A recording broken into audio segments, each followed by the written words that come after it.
On July 9, 2026, a defense attorney in one of the poorest counties in Ohio filed a motion that stopped a lot of people in their tracks. It was a request to lower a $300,000 bond. On its face, routine. Attorneys ask for that every day. But buried inside the filing was a single sentence that would end up defining the entire case in the public imagination. The defendant's principal desire is reunification with the children removed from her care. The defendant is Elizabeth Siders, 33 years old, accused, alongside her husband and his parents, of 16 counts of felony child endangerment, 1 count for every child pulled out of a single room in a house in rural Ohio. And according to her own attorney, what she wants most is to go back. Is that the tragic honesty of a woman who has never known anything else? Or is it a calculated line written by a defense attorney designed to soften a grand jury before it ever convenes? Both of those things might be true at the same time, and by the end of this video, you're going to understand why this case has pulled in forensic nurses, child marriage law experts, and legal analysts from national news networks, not just true crime channels like this one. Because underneath the shocking headline about a house in rural Ohio is a genuinely difficult question about where victimhood ends and accountability begins. Stay with me, because this case gets more complicated the deeper you go, and I promise every claim in this video is going to be clearly sourced, including the parts that are still just allegations. CTA, subscribe overlay, 3 seconds. Before we go further, if you're new here, this is Silent Cipher Crime. We break cases like this down slowly, sourced, and fact-checked. Hit subscribe so you don't miss where this one goes. To understand how something like this could happen, you have to understand where it happened. Vinton County, Ohio. Population under 13,000. One of the smallest, least populated, and financially poorest counties in the entire state. The village at the center of this story, Hamden, has fewer than 700 residents. This isn't a case that broke in a major city with a large child services infrastructure and dozens of detectives on call. This is a case that broke in a county so small, so under-resourced that, as you'll hear later, the cost of a single defendant's hospital stay became a genuine budgetary crisis for the entire county. Vinton County doesn't have its own hospital. It's classified as an Appalachian county, and it's consistently ranked among the poorest counties in Ohio by median household income. It has 1 judge handling the Court of Common Pleas. A single special prosecutor was brought in specifically to handle this case because the scale of it, 16 alleged victims, 4 adult defendants, a national media spotlight, is simply not something a county this size normally has to process. That matters for how this story unfolded, because a lot of the systems that are supposed to catch neglect early, regular medical checkups, school enrollment records, consistent caseworker contact, rely on some baseline level of local infrastructure and follow-through. In a county this small and this stretched, gaps don't just happen, they're structurally easier to fall into. On the evening of June 30th, 2026, that quiet, easy-to-overlook corner of Appalachian, Ohio, became the center of a national story. Ohio's Attorney General stood at a podium and used 2 words that would end up in headlines from coast to coast. Within days, media outlets were calling it Ohio's House of Horrors. We're going to use the case's actual name throughout this video, the Siders case, because labels like that can do a lot of narrative work before a single fact has been established in court. Our job is to give you the facts, in order, as they're confirmed. So let's start at the beginning. What actually happened on June 30th? According to the Vinton County Sheriff's Office and the Ohio Attorney General's Office, investigators executed a search warrant at a home in the 100 block of Omer Street in Hamden on Tuesday, June 30th, 2026. What they found inside, according to officials, was 16 children, ranging in age from roughly 18 months to 18 years old, living in what Sheriff Ryan Kane publicly described as deplorable conditions. Kane didn't soften it for the cameras. He said there was a heavy presence of feces and bacterial matter throughout the home, and that, in his words, Most livestock is kept in better conditions than these children were. Investigators say the children had reportedly been confined largely to a single room, roughly 12 feet by 12 feet, for a period authorities estimate at close to 4 years. 7 of the 16 children were transported to hospitals that night. 2 of them were airlifted by helicopter to trauma centers in serious condition. As of the most recent reporting, at least 1 child had spent time in intensive care. Investigators have said some of the children were unable to speak and that one 18-year-old among them could not write her own name. Court records later gave us something even more concrete than 16 children, actual ages. According to filings, the children removed from the home were reported at 18, 16, 15, 14, 13, 11, 9, 8, 6, and 5 years old, along with a set of 4-year-old twins and a set of 20-month-old twins. That's not an abstraction anymore. That's a household spanning almost 2 full decades of childhood, all confined to the same conditions, at the same time. Attorney General Wilson made a statement afterward that's worth sitting with for a moment. He said investigators believe that if they had waited even 24 hours longer to act, the outcome could have included multiple deaths. 4 adults were taken into custody that night and the following morning. And this is where the case starts to reveal its strange, tangled shape, because this isn't 4 strangers or 4 accomplices. This is one family across 3 generations.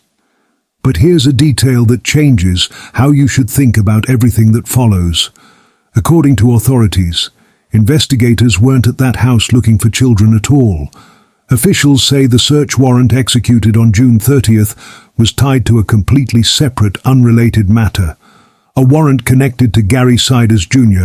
Court records indicate he was already facing allegations of public indecency, specifically accused of exposing himself outside the home to people outside his household on 4 separate occasions in May of 2026.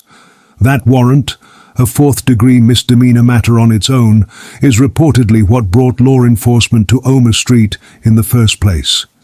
In other words, by the account currently in the public record, 16 children might still be living in that room today, if not for an entirely unrelated allegation that happened to bring officers to that specific front door. That's not a detail true crime coverage usually gets to include. Most cases like this get discovered because a mandated reporter, a teacher, a neighbor, or a relative raises the alarm directly. This one was found almost by accident, through a warrant that had nothing to do with the 16 children inside. CTA, small lower third. Like this video if you want the full breakdown. Let's meet them, in the order authorities introduced them.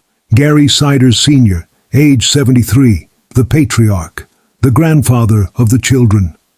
Christina Siders, sometimes referred to in reporting as Christina Lynn Siders, age 66 to 67 depending on the source, the grandmother.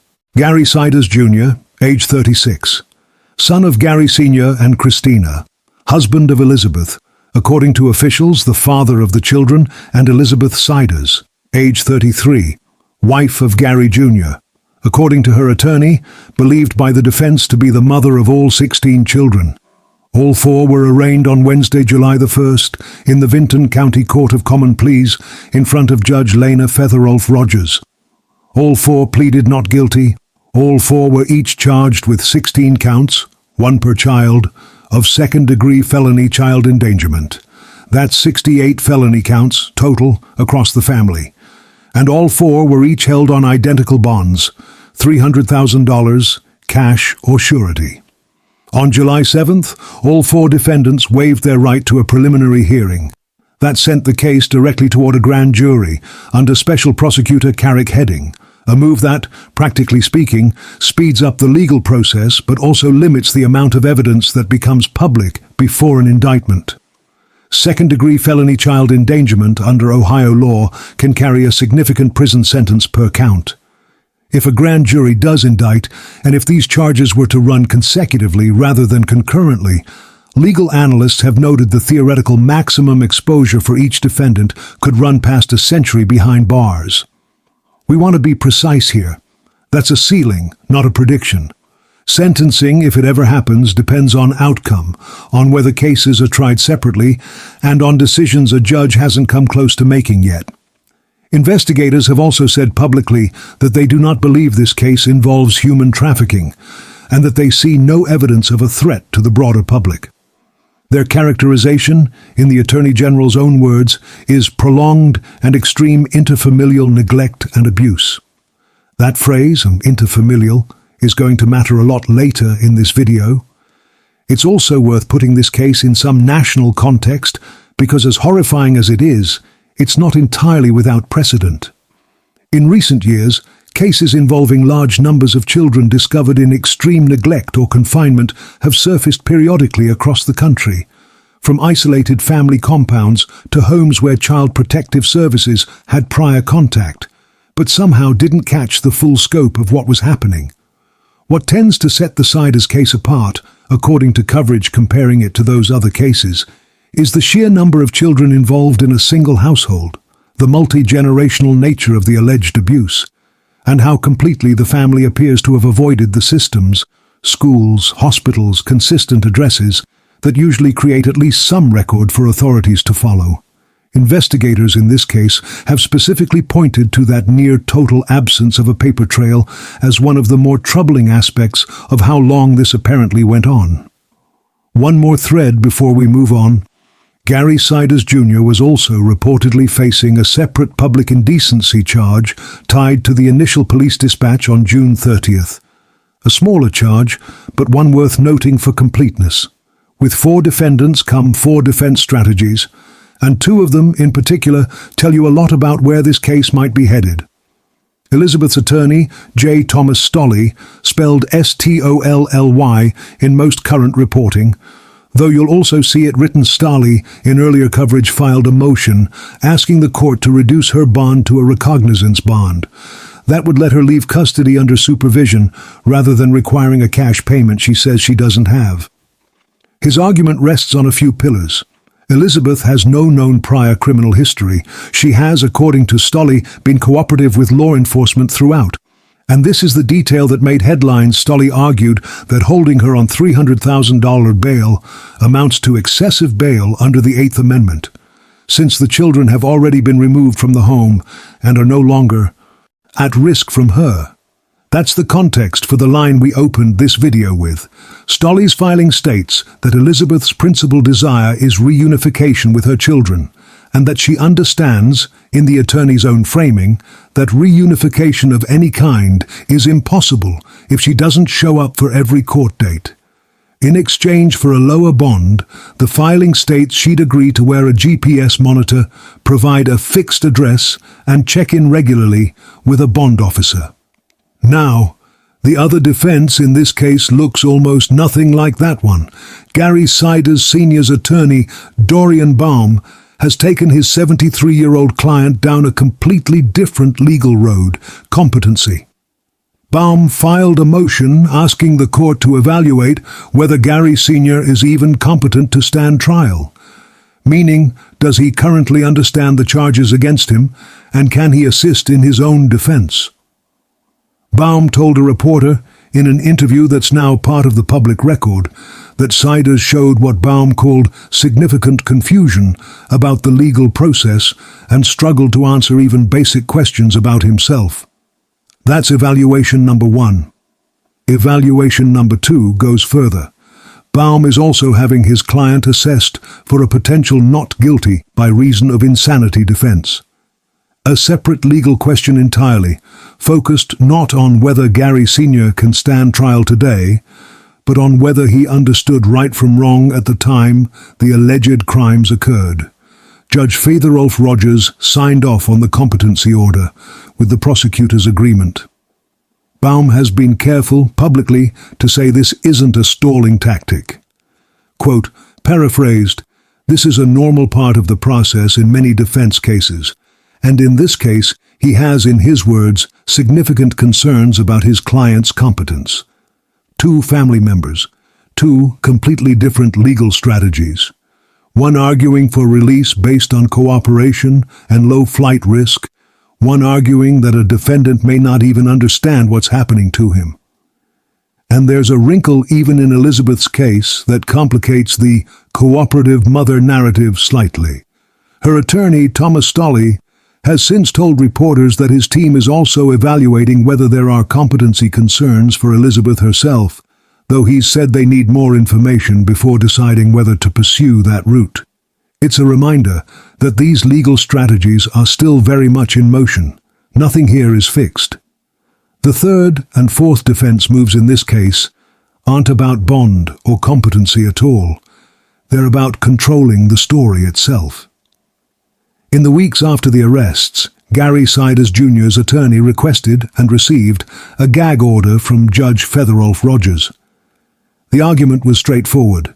Public officials, including the motion implied Attorney General Wilson's own comments to the press, had already created what the defense called pre-trial prejudice, the kind of inflammatory public narrative that makes it harder to seat an impartial jury, especially in a county this small, where potential jurors are far more likely to have already seen the headlines or know someone connected to the family.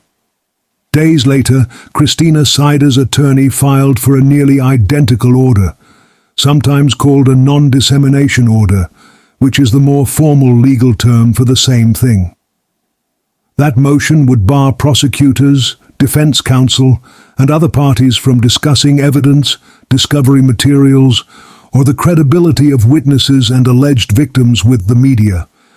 Elizabeth's own attorney, Thomas Stolley, has been vocal about a related frustration, telling one outlet that the language used publicly by officials like Attorney General Wilson has complicated his client's case, and in his words, encourages bad speculation. That's a defense attorney's way of saying, the more dramatic this story gets in the media, the harder his job becomes. For a small county already under a national spotlight, these gag order fights tell you something important. This case is no longer just being tried in a courtroom. It's being tried in headlines, in comment sections, in videos exactly like this one, and every attorney involved knows it. CTA, lower third. Comment below. Do you think a competency evaluation is a legitimate concern here or a legal strategy? We'll pin the best answer. Here's where the case takes an unexpected turn, and it has almost nothing to do with guilt or innocence. It has to do with money. According to Vinton County Prosecutor William Archer, Gary Siders Sr. fell while being transported during the investigation on June 30th. That fall led to a hospital visit, and at the hospital, doctors reportedly discovered a separate, more serious medical condition. Archer has declined to specify what that condition is, citing federal medical privacy law. Because of that discovery, Gary Sr.'s $300,000 cash or surety bond was modified, not because a judge decided he posed less of a risk, but because of simple county math. Archer said keeping him in custody could have bankrupted the county's medical budget. Under Ohio law, counties are financially responsible for the medical care of anyone in their custody. Vinton County, one of the poorest counties in the state, remember, was staring down a potential bill that Archer said could have been financially catastrophic for local taxpayers. So the county and the court agreed. Recognizance bond. Gary Sr. would be released to seek treatment, with the requirement that he wear a GPS monitor if and when he's discharged from medical care. Archer was direct about it in his public comments. This decision came down to dollars, not a reassessment of danger to the public. It's an uncomfortable but honest look at how the justice system can bend under the weight of small county budgets. A wealthier county might never have had to make this call publicly. Vinton County did. It's worth pausing on how unusual it is for a prosecutor to say that part out loud. In most jurisdictions, the financial mechanics behind a bond decision happen quietly. In budget meetings, nobody covers. Archer stood in front of cameras and said, essentially, we would go broke if we didn't do this. That kind of transparency cuts both ways. It's honest about the real constraints small counties operate under. But it also means the public now knows that a defendant's release in a high-profile felony case was shaped, at least in part, by what the county could afford, not solely by a judge's independent assessment of risk. Defense attorneys in future cases, in Vinton County or elsewhere, may well point back to this decision as precedent. Dorian Boehm, Gary Sr.'s attorney, has said publicly that his client was taken first to a hospital in Athens before being moved to a specialized facility equipped to treat whatever additional condition was uncovered. Boehm has declined to name the facility, again citing his client's privacy. What we do know is that Gary Sr. remains under GPS monitoring and that his legal team's next major milestone is the competency evaluation itself, the results of which could reshape this entire case, since a defendant found incompetent to stand trial can't be tried at all until and unless that competency is restored. Now here's the part of this case that should genuinely unsettle you. Not the crime scene itself, but everything around it that apparently went unnoticed for years. According to investigators, both Gary Siders Sr. and Christina Siders were receiving state benefits. The family was reportedly paying rent on the Omer Street property. On paper, this looked like a functioning household interacting normally with state systems.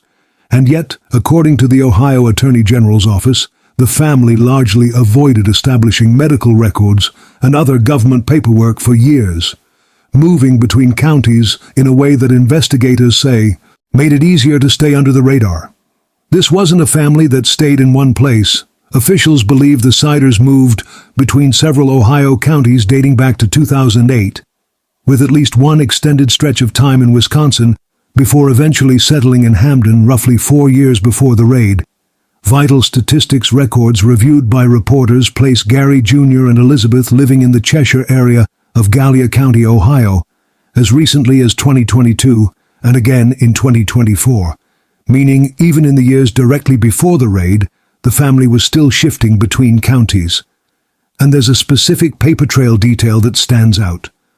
Court records reportedly show that back in 2022, a separate court proceeding involving the family couldn't move forward because officials were simply unable to locate them. Their whereabouts at that point were listed as unknown. That's not a single missed appointment. That's a family that, according to the record, was difficult for the system to find, even when the system was actively looking. Every move, potentially, was an opportunity for the paper trail to reset, for a new county's school system, medical providers, and caseworkers to have no history to compare against. That's the part investigators are still working through, how a family with 16 children, receiving some state assistance, paying rent, existing on paper, could go essentially unseen by the very institutions built to catch situations like this. In the aftermath, the state has already had to respond financially. Ohio approved roughly $1 million in funding to help support the children removed from the home, covering things like medical care, foster placement, and the kind of specialized services a group of siblings with this level of documented neglect are going to need for a long time. It's a number that, on its own, tells you how severe officials believe this situation was.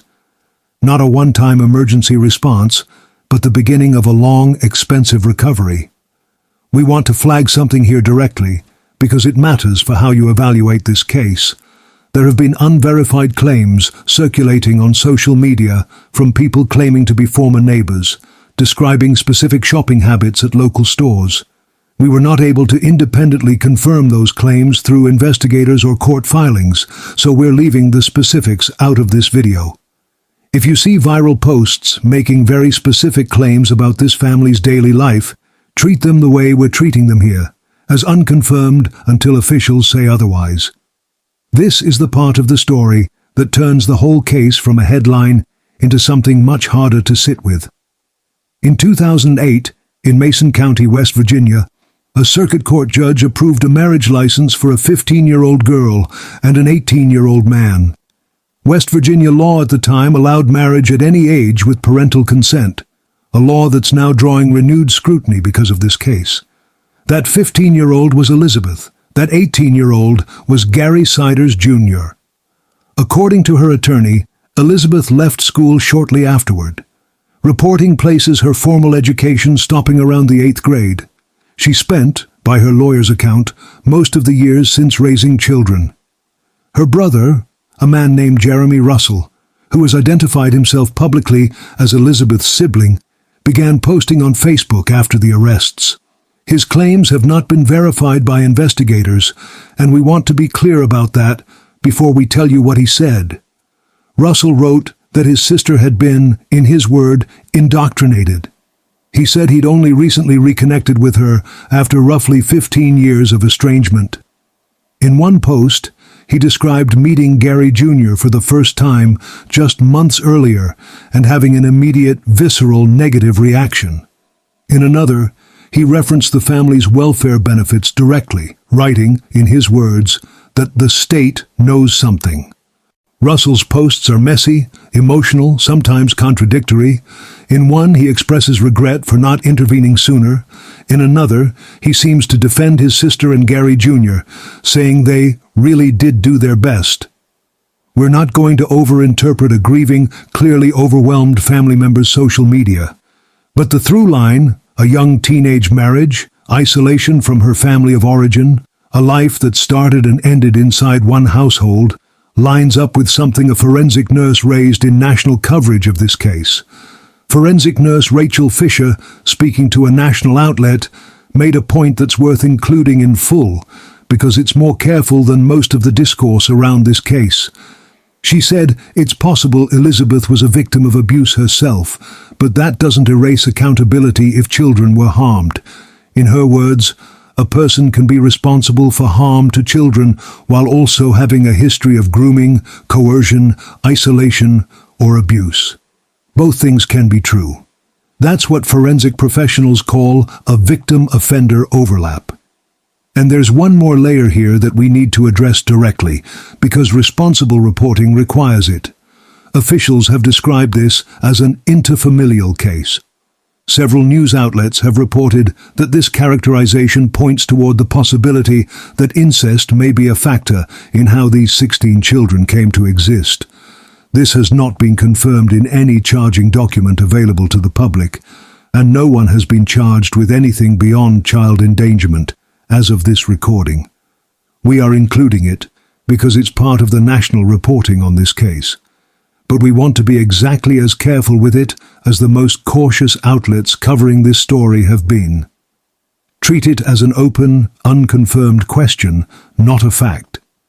Separately, records reviewed by reporters indicate Elizabeth and Gary Jr. lost premature, conjoined twin daughters in an earlier pregnancy, reported to have died of natural causes. It's a small, quiet detail in a story full of loud ones, but it's a real loss involving real children, and it deserves to be treated with some weight rather than used purely as a plot beat. There's also a broader legal conversation this case has reignited, one that goes beyond the Siders family entirely. West Virginia's child marriage laws, which, at the time Elizabeth was married, placed no minimum age on marriage as long as a parent consented, and in some circumstances a pregnancy was involved, have drawn fresh scrutiny from lawmakers and advocacy groups since this case went national. Several states around the country still allow marriage below 18 under certain conditions, and cases like this one tend to be exactly what pushes legislatures to revisit those laws. Whatever happens to the 4 defendants here, this case may end up having a legal legacy that extends well past the Vinton County Courthouse. On the News Nation legal panel we referenced earlier, host Jesse Weber laid out the uncomfortable arithmetic plainly. A child bride, allegedly isolated, allegedly having her first child as a young teenager herself. Former prosecutor Tommy Pope's response is worth including because he didn't pretend it was simple. He said the circumstances of her marriage, pregnant, 15, with her parents' consent, put her in what he called the worst of circumstances, while also noting that she and Gary Jr. chose to keep that pregnancy rather than end it. Pope's broader point was that none of this necessarily functions as a legal defense to child endangerment charges, but it absolutely shapes how a jury and the public may end up perceiving her role relative to the other 3 defendants. So back to where we started. Elizabeth Siders' stated wish to reunite with the children removed from her care. Is it a defense strategy? Or is it real? The case for strategy is straightforward. A skilled defense attorney knows that a grand jury, and eventually a trial jury, responds to humanity. Framing a client as a mother desperate to be reunited with her kids is a far more sympathetic narrative than defendant facing 16 felony counts of endangerment. That's not cynicism. That's just how criminal defense works, and it's Stolly's job to do it well. The case for sincerity is harder to dismiss once you know her background. If the reporting about her marriage at 15, her isolation, and her limited education is accurate, then the 16 children removed from that home may represent the only relationships, the only responsibilities, the only version of an adult life Elizabeth Siders has ever known. Wanting to return to that isn't necessarily strategic. It might be the only frame of reference she has. And that's really the uncomfortable center of this entire case. Her emotional attachment to those children can be completely genuine, and its placement in a legal filing can still be completely strategic. Those two things aren't in conflict. A defense attorney doesn't need his client to be lying for her words to also help her case. It's worth remembering, too, that this same tension exists across true crime cases far beyond this one. Juries, and honestly, audiences like us, tend to want a clean answer. Either someone is a manipulative offender putting on an act, or they're a victim who deserves sympathy and nothing else. Real cases involving generational abuse rarely sort people that cleanly. Forensic professionals like Rachel Fisher, who we heard from earlier, spend entire careers working in that gray area, where someone can need protection and also be legally responsible, at the very same time, for serious harm to a child. That's an uncomfortable place to sit as a viewer. It's probably an even more uncomfortable place for a jury to eventually have to sit, if this case gets that far. Before we get to what's next, let's lay every confirmed date out in order, because a case with this many moving pieces is easy to lose track of. June 30th. Investigators, executing an unrelated public indecency warrant against Gary Siders Jr., discover 16 children inside the Omer Street home. All 4 adults are taken into custody. Attorney General Andy Wilson holds a press conference that evening, July 1st. All 4 defendants are arraigned in Vinton County Court of Common Pleas. All plead not guilty. Bond is set at $300,000 each. July 7th, all 4 waive their preliminary hearings, sending the case toward a grand jury. Reporting also surfaces around this time regarding Elizabeth's teenage marriage and her brother's public claims of indoctrination. Shortly after, Gary Sr. suffers a fall during transport, is hospitalized, and a separate serious medical condition is discovered. His bond is modified to recognizance status due to the county's financial exposure. July 9th, Elizabeth's attorney files the bond reduction motion containing the principal desire language that opened this video. The same week, a judge orders a competency evaluation for Gary Sr., and his attorney indicates the family may pursue an insanity defense on his behalf. In the days following, Gary Jr.'s attorney secures a gag order. Christina Siders' attorney files for a nearly identical order shortly after. Ohio approves roughly $1 million in state funding to support the children's ongoing care. That's roughly 2.5 weeks of legal developments. And as of this recording, the case is still moving. If you're watching this later and there have been further updates, drop them in the comments. We read everyone, and we may cover developments in a follow-up. As of this video, the case is moving toward a grand jury under Special Prosecutor Carrick heading. The central open questions now are procedural, but they'll shape everything that follows. Will all 4 defendants be tried together, or will the court split them into separate trials? Especially given how differently Gary Sr.'s competency issue and Elizabeth's cooperation-based defense are shaping up.